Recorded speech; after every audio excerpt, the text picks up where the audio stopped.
Hello everyone, I am Devanand and today we are going to learn chapter 4 The Enemy written by Pearl S. Buck. Let us see about the author first. Pearl Seidensteicher Buck was an American writer and novelist. She was the daughter of missionaries. She spent most of her life before 1934 in China. She won the Pulitzer Prize in 1932. She was born on 26 June 1892 in United States of America and died in 6th March 1973. She was the first American woman, she was the first American lady who won the greatest award, the Nobel Prize for Literature, in 1938. She became a prominent advocate of the rights of women and minority groups. It means that she worked for the rights of women and the rights of minority group. Her Chinese name was Sai Zhenju as she spent her childhood in China. Means the author, she spent her childhood in China and in China she got Chinese name Zhenju. Okay, Sai Zhenju. It was the Chinese name of the author. Now see about this lesson. See about the story, The Enemy. The Enemy, it was the enemy. This story, it is written at the time of World War II. It was the period of World War II. A Japanese doctor finds an American man on the coast near to the doctor's doorstep. In this story, the doctor is in a dilemma. Dilemma means in a state of confusion. And what is that dilemma? Should he save a wounded man or should he hand over the enemies of the man to the police? Because that man was American and he was war prisoner. Okay, he was prisoner of war. So that man was enemy because during that time war was going on between Japan and America. So what was the dilemma of the author? What was the dilemma of the doctor? The dilemma means state of confusion was on the matter that though he was a doctor, means being a doctor, should he save a wounded man or should he hand over the enemy to the police? So being a doctor, Dr. Sadao gave top priority to save the life of a dying man. He not only saved his life but also helped him to escape to freedom. It is a story about a Japanese doctor named Sadao. Now let us see summary in detail. Dr. Sadao's house was built on Japanese coast. His father never joked or played with him. Sadao knew that his education was his father's chief concern, and it means that Dr. Sadao's father gave first priority to the education of his son, means to the education of Dr. Sadao. He sent Dr. Sadao to America for higher education at the age of 22 to learn surgery and medicine. He had come back at the age of 30 to Japan. Now, before his father died, he had seen Sadao become a famous, well-known surgeon and scientist. So, the dream of Dr. Sadao's father fulfilled. Now, Sadao had met a lady. The name of that lady is Hana in America. He didn't fall in her love until he was sure she was Japanese. Means Dr. Sadao wanted to fulfill the dream of his father because he knew well that his father would not accept any other girl except Japanese. His father would never have accepted any girl unless she had been pure in Japanese race. Sadao met her at an American professor's house. They came home to Japan. Their marriage had been arranged in the old Japanese way. They were perfectly happy and they got 2 children. Sadao and Hana one day Sadao and Hana found something coming out of the mist, and वहाँ पे घना कोहरा था, कोहरा वो घने कोहरे में से कुछ तो भी उनको दिखाई दिया. A man seem to be on his hands and knees crawling, means there was one man he was crawling on his knees. वो अपने घुटने पे रेंगते हुए उन्होंने वो कोहरे में, घने कोहरे में देखा. Then they saw him fall on his face and lie there, उसके बाद में वो वहाँ पे वो गिर गया और बेहोश हो गया. The man became unconscious there on the sea coast, समुंदर किनारे पे वो वहाँ पे बेहोश बेहोश हो गया. He was wounded by a bullet of gun and lay motionless on the sand. He was a white man, means he was American. On the right side of his lower back, Sadav saw that a gun wounded had opened, means there was a wound of the bullet of a gun, यानी बंदूक की गोली का वहाँ पे गहरा घाव उसके पीठ में दिखाई दिया डॉक्टर सदाव को. He was bleeding. That man, white man, was bleeding, means blood was coming out from that wound. He packed the wound with the sea moss. Now here what is meant by sea moss? Here picture is given. Sea moss, it is one plant found on sea coast and it is used to stop blood. Okay. The man cried but didn't awaken. तो वो आदमी बेहोशी की हालत में था, वो चिल्लाया लेकिन होश में नहीं आया. They read the faint letters on his cap, means the man had worn a cap on his head and on that cap it is written US Navy, means United States of America's Navy, यानी वो navy का soldier था, we can say. The American was a prisoner of war. That man who was in unconscious state, जो बेहोशी की हालत में वहाँ पे मिला, वो अमेरिकन था और वो प्रिजनर ऑफ वार था, यानी युद्ध कैदी था. If they shelter the white man in their house. Now what was the dilemma, what was the confusion state of what was the confusion of their mind, what was the dilemma, यानी उनके सामने क्या dilemma था, क्या वो मिस वाई doctor Sadao was confuse, वो क्यों कन्फ्यूज था? Because being a doctor he wanted to save the life of that man, उस आदमी को वो बचाना चाहता था. But he was white man and giving shelter to a white man is it was crime there in Japan, because see now we are here, we can't give shelter to any terrorist or naxalite. किसी naxalite या terrorist को तो हम अपने घर में नहीं रख सकते, यदि रखे तो we will be called as criminal.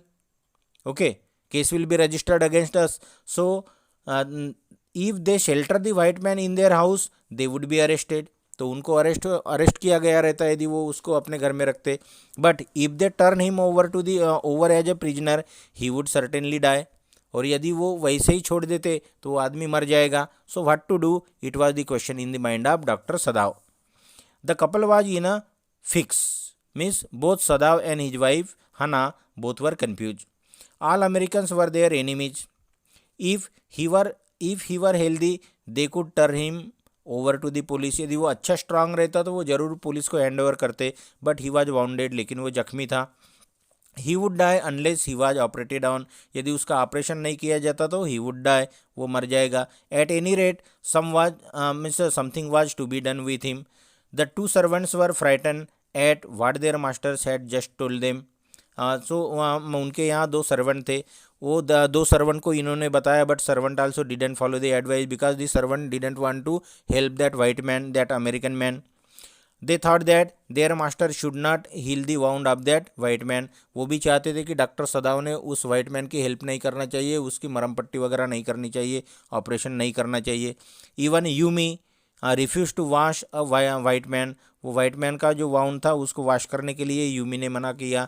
And return to her work, और वो अपने काम पे चली गई. Hana herself wash, means the wife of doctor Sadao, she wash Tom's breast. The name of that American man was Tom. Tom's breast and face with steaming hot water carefully. थोड़ा सा गर्म पानी लेके उसका ब्रेस्ट वगैरह, wound वगैरह उन्होंने clean किया. Sadao asked Hana to help him to turn the man. वो आदमी को पलटाने के लिए सदाव ने हना को पूछा. She also obeyed. She was asked to give the anaesthetic if needed. यदि ज़रूरत पड़े तो उसको बेहोशी की दवा भी देना पड़ेगा, because doctor Sadao was going to do operation, going to do surgery. because he wanted to take out bullet from his body. The bullet was still there in his body. He had lost much blood, means there was lot of bleeding. Hannah couldn't bear the sight and she came out from the room. She had never seen an operation. उसकी wife, doctor सदाव की wife हना ने कभी surgery करते हुए नहीं देखा था. And she was not able to see, वो देखने के लायक भी नहीं थी. वो रूम से वो चली आई, वो देख नहीं सकती थी. सदाव went on his work, but she came with a bottle and some cotton in her hand. But after she went out, but again she came in the room and she brought one bottle and some cotton in his hand. Then with a very clean and precise incision, the bullet was taken out, and means very carefully, very keenly and cautiously, Dr. Sadav took out bullet which was fixed in the white man's body. The man quiver but he was still unconscious. वो थोड़ा सा यानी हिला डुला, थोड़ा आवाज़ निकाला, लेकिन वो अभी भी बेहोशी के हालत में था. He only muttered a few words in English. English में उन्होंने कुछ शब्द बोले. Doctor सदाव declared that the man would live in spite of all. अभी doctor सदाव was confident that the man would not die. He would be alive. His life would be saved. The young man woke up. He was very weak. His blue eyes were terrified when he saw where he was. Means the man came in conscious state. यानी वो होश में आया और उन्होंने देखा कि वो कहाँ है. सो वो घबरा गया थोड़ा. हना कंसोल हिम, डॉक्टर सदाउ's वाइफ हना, she console him not to be worried, not to be afraid. She comforted him that he would soon B strong. उन्होंने उसको ये भी विश्वास दिलाया कि बहुत ही जल्दी वो स्ट्रांग बन जाएगा. On the third day doctor Sadao examine the wound. Tom asked what they were going to do with him. तो वो टॉम अमेरिकन वाइट मैन जो था, उन्होंने बोला कि वो उसके साथ क्या करने जा रहे हैं. He look barely 17. वो 17 साल का नौजवान दिख रहा था. Doctor Sadao didn't say anything.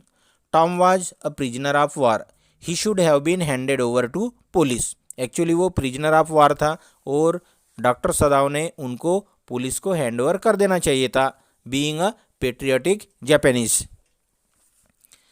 The servants grew daily more watchful. हर दिन नौकर हर दिन चौकन्ने होते जा रहे थे, because they knew well that their master had kept one war prisoner of war in his home. Sadao wanted the prisoner to get up on his feet. Sadao चाहते थे कि प्रिजनर अपने पैरों पे चलने लायक बने. He should practice it every day till he gain strength. जब तक उसको ताकत नहीं आती तब तक वो प्रैक्टिस करे. The man thank the doctor for having saved his life. The doctor cautioned him not to thank him so early. Sadav examined the wound carefully every day. The last stitches had been taken out. The man would be all right within a fortnight. 15 दिन में वो आदमी एकदम strong हो गया. On the 17th day, the servant left them together. तो उनके घर के जो नौकर हैं वो 17वें दिन में वो सब छोड़ के 17th डे में वो सब छोड़ के चले गए. Hana was terrified but maintain her pride as a mistress. She paid them up. तो हना ने उनको जो भी उनका तनख्वाह जो भी सैलरी जो बनती थी वो सभी पे किया और वो नौकरों को जाने दिया. She also thank them for their better service they had provided them. The old general was sick. तो मिलिट्री का ओल्ड जनरल था वो सिक था. He knew that Sadao was indispensable to him. Indispensable यानी डॉक्टर सदाव के बिना उनका कुछ हो ही नहीं सकता, यानी doctor Sadao was indispensable to the general. He didn't want Sadao to be arrested. और वो सदाव को अरेस्ट होते हुए नहीं देखना चाहता था. What would happen if he were condemned to death. यदि सदाव के ऊपर केस होती है, वो अरेस्ट हो जाता है और उनको डेथ सेंटेंस यदि दिया जाता है, मृत्युदंड दिया जाता है, तो क्या हो जाएगा. And the next day he would have his operation. दूसरे दिन डॉक्टर जनरल वो ओल्ड जनरल है उनका ऑपरेशन करना था. He didn't trust other surgeon. दूसरे सर्जन के ऊपर उनका जनरल का विश्वास नहीं था except doctor Sadao. The general hit upon a plan. तो जनरल ने एक प्लान बनाया. It would be best if the American could be quietly killed. तो वो जनरल ने सजेस्ट किया कि अमेरिकन को क्वाइटली मरवा देते या मार डालते। He had his own private assistants, उनके पास उनके प्राइवेट असिस्टेंट भी थे। He could send two of them to his house at night, रात में वो अपने असिस्टेंट को भेज देगा और वो उसको मार डालेंगे। It was the plan was like this. सदाव agreed that it would be very natural, सदाव ने बोला कि हाँ भाई ये एक नेचुरल बात हो जाएंगी, बिल्कुल सामान्य चीज़ होंगी। Now Sadao thought over the general's plan, the whole thing could go out of his hand, he didn't tell anything to Hana, doctor Sadao ने अपनी वाइफ फना को से कुछ भी शेयर नहीं किया, कुछ भी नहीं बताया। The next morning he went to the guest room, दूसरे दिन वो जहाँ वो वाइट मैन अमेरिकन से युद्ध कैदी जो युद्ध का बंदी जो जहाँ रखा गया था उस गेस्ट रूम में गया। ही thought of putting his boat on the shore that night with food and extra clothing in it, तो डॉक्टर सदाव ने डिसाइड किया कि सी शोर पे, समुद्र किनारे पे एक बोट रखी जाए जहाँ पर्याप्त मात्रा में फूड और क्लोथ दिए जाए। The American might be able to row to that little island not far from the coast, ये समुद्र किनारे से नज़दीक में ही एक आइलैंड था, वो उस आइलैंड तक पहुँच जाए, so that his life would be saved. Nobody lived on that island, क्योंकि उस आइलैंड पे कोई नहीं रहते थे। He gave all necessary instruction to Tom the means American white man, तो डॉक्टर सदाव ने उनको बहुत सारे इंपॉर्टेंट इंस्ट्रक्शंस दिए। If his food ran out before he caught a Korean boat he could signal him two flashes, तो doctor Sadao ने यह भी बताया कि यदि उसका बोट में जो भी फूड है यदि वो ख़त्म हो जाता है तो वो अपने 2 बार फ्लैशलाइट दिखाए तो तुरंत उनको खाना पहुंचाया जाएगा। The young American shook सदाव hand warmly, वो अमेरिकन मैन ने डॉक्टर सदाव का शेक हैंड किया and walk down into the darkness of the garden. Dr. Sadav informed the general that the young man had escaped. Doctor Sadao ने बोल दिया, means what was the plan of general, general का plan था to kill that white man, to kill that American man, but doctor Sadao didn't follow, means though doctor Sadao say yes but he didn't follow the plan as made by general, and Dr. Sadav helped that white man, American man, to escape, so that the man should save his life. The general had promised Sadav to get him killed, but due to his own illness, he forgot to respect his promise. General तो उनको मार डालना चाहता था, लेकिन general was not feeling, he was also suffering from illness, so he had forgotten his promise. सदाव got his award, he didn't receive any signal, सदाव ने जैसा उनको बोला था कि 2 फ्लैशलाइट दिखाना, कुछ सिग्नल दिखाना यदि खाना खत्म होता है तो, लेकिन ऐसा कोई सिग्नल नहीं मिला। It means that the man escape very safely, no one was on the island, the prisoner had gone safe. Sadav remembered that he had a lot of difficulty in finding a place to live in America because he was a Japanese. तो सदाव जब America में गया तो उनको भी रहने के लिए बहुत सारी कठिनाई झेलना पड़ा था, being a Japanese. The American were full of prejudice, white people were repulsive, it was a relief to be openly at war with them at last. Then he remembered the haggard face of the prisoner, white and repulsive, strange, he thought, I wonder why I could not kill him. तो doctor Sadao ने तो उनको जाने दिया, escape होने दिया, but doctor ने ये भी सोचा कि डॉक्टर सदाव को याद आया कि उसे अमेरिका में रहने का स्थान ढूंढने में काफ़ी कठिनाई हुई थी जब वो पढ़ाई करने के लिए, मेडिकल की पढ़ाई करने के लिए जब वो अमेरिका गए थे, उस समय में अमेरिका में रहने का स्थान ढूंढने के में उनको काफ़ी कठिनाई हुई थी, क्योंकि वह एक जापानीज था। अमेरिका के लोग पक्षपात से भरे हुए हैं, वो लोग द्वेष करते हैं, वो लोग नॉन अमेरिकन की घृणा करते हैं। यह एक बड़े चैन की बात थी कि अनंत वे उनसे खुले रूप से युद्ध पर थे, तो उनको एक खुशी की बात थी कि वो जापानीज अमेरिका से लड़ रहे थे। Means doctor Sadao was also had fully support to his country Japan. फिर उसे कैदी के वो छोटे से चेहरे का ध्यान आया, सफ़ेद और घृणास्पद, सो उन्होंने तो वो उनको जाने दिया, he help him to escape, but now what are the thinking of doctor Sadao? तो वो बोल रहा है कि कैदी का वो चेहरा उनको दिखाई दिया सफ़ेद और घृणास्पद, means white and repulsive, repulsive यानी घृणास्पद, स्ट्रेंज विचित्र।